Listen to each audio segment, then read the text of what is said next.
Good morning, Cedar Park, and welcome back to the Wolfcast Live. Today is Monday, February 12th, and it's a B-Day. On today's show, meet the queen of robotics, Macy 2. Plus, learn all the details on this Sunday's Super Bowl and Puppy Bowl highlights in case you missed it in today's brief. And get some help for college with an all-new Scholarship of the Week. Also, get the latest in integral sports with Reese Elizondo and an all-new Alpha Wolf Athlete of the Week. Turn it up because the Wolfcast starts now.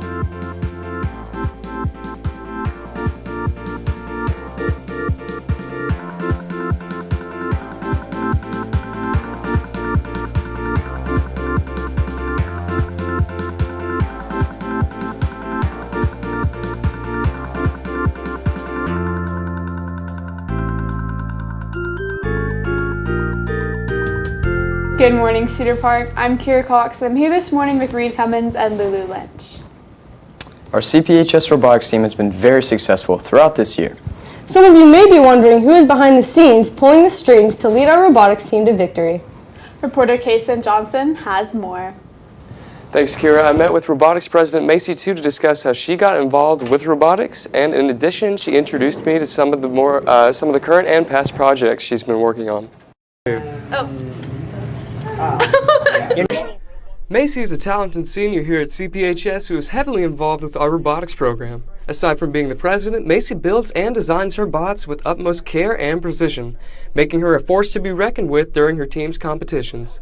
Macy has been in robotics for 2 years, but she didn't always have her sights set on robotics at first. This is actually like only my second year in robotics. I joined because honestly, it was because it was a really hot day and I was trying to get out of tennis practice after school, and one of my friends said she was coming to the robotics room and I was kind of just interested, so I followed her, and then I just haven't left since. So yeah.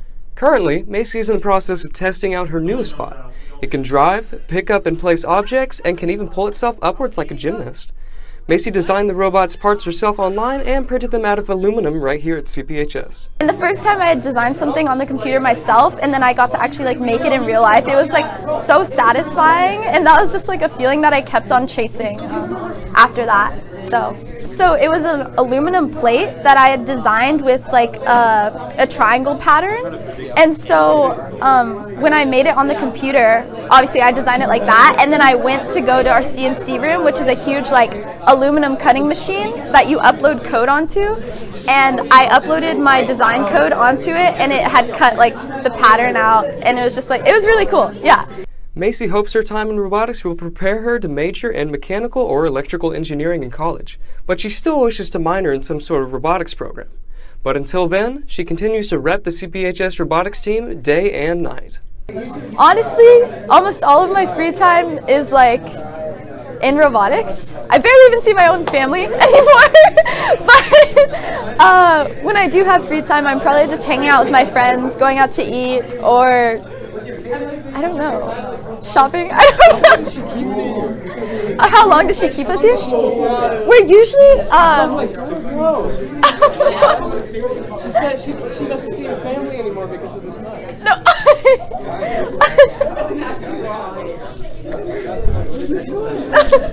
Yeah, I don't. Yeah, it is my choice. It is my choice. Thank you, Macy, and we look forward to seeing what bots you build in the future. Well, so it looks like you spent a lot of time inside of the robotics room. What was that like? It was really, really fun. So everyone was running around. They were doing code. They were designing, building. They were testing their robot, and they were tripping. A lot of them were tripping. But they were working really hard, and it was really cool to see. So did they let you handle any of the robots? They did. So I don't have the footage of it, but they had one of their bots. It wasn't Macy's bot, but it was a separate one they were working on. And I got to drive it around in circles and do some donuts in the test area. It was really fun. I wish I could put the footage on there, but I lost it. So. Thanks, Kason, and shout out to our robotics team for all their hard work. Now it's time for this morning's brief with Austin Makaborski. Austin?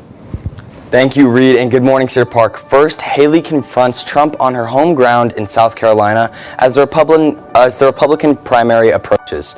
With the South Carolina Republican primary just 2 weeks away, Nikki Haley is challenging Donald Trump on her home turf. Trump, coming off as an easy victory in Nevada, rallied a large crowd in Conway near Myrtle Beach, accusing Haley of being disloyal and revisiting his false claims of a rigged 2020 election. In response, Haley, who skipped the Nevada caucuses, portrayed Trump as an erratic and self-absorbed, emphasizing concerns about his influence over the GOP and questioning his mental fitness. Next, on an upbeat note, the Puppy Bowl aired yesterday. Here's the highlights. Team Fluff's three-peat bid fell short in Puppy Bowl 20 as the last-second field goal propelled the team rough into a 72-69 victory. Take a look at Cookie's winning play.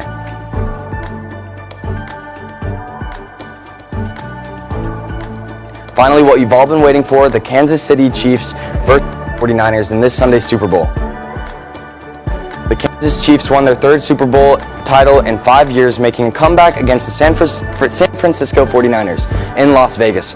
Quarterback Patrick Mahomes, led by Coach Andy Reid, sealed the win with a decisive overtime touchdown pass to Mecole Hardman. Despite a slow start and some mistakes, the Chiefs showcased their dominance in this NFL victory. This puts them halfway to the impressive championship record of Tom Brady and Bill Belichick. The game at Allegiant Stadium featured a star-studded halftime show with Usher, Alicia Keys, and Her, which attracted celebrities like Jay-Z and LeBron James. So, who else was rooting for the 49ers? I didn't really care who won. I wanted the Chiefs to win just for all the guys who'd be so mad about it. I wasn't mad. I think, if they won, they deserve the win. It was a very close game, and I think both teams played very well. Yeah, I would agree with that. I feel like I don't really care which team wins. I'm kind of like a neutral on it. I don't know. Totally. Well, thanks, Austin. Coming up next is an all-new Scholarship of the Week with Charles Corson, right after this break.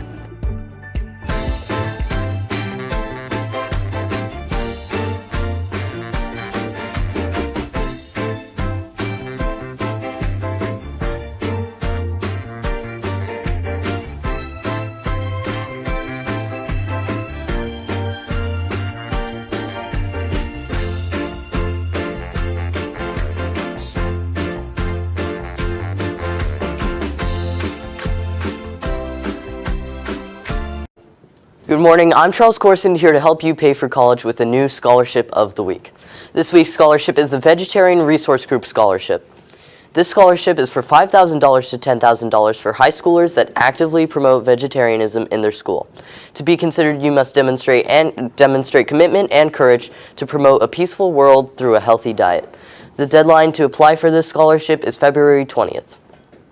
To apply or learn more about the Vegetarian Resource Group Scholarship, check out a link to the application on our Instagram at CPHS News. Join us next week for another scholarship that might be the one for you. With CPHS News, I'm Charles Corson. Now,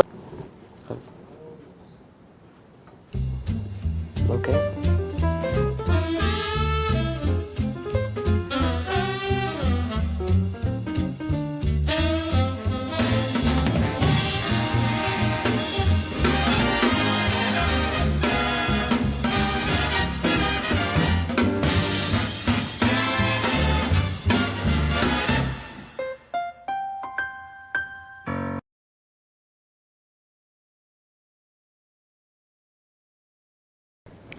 Good morning, CP, and welcome back to the Wolfcast Sports Report.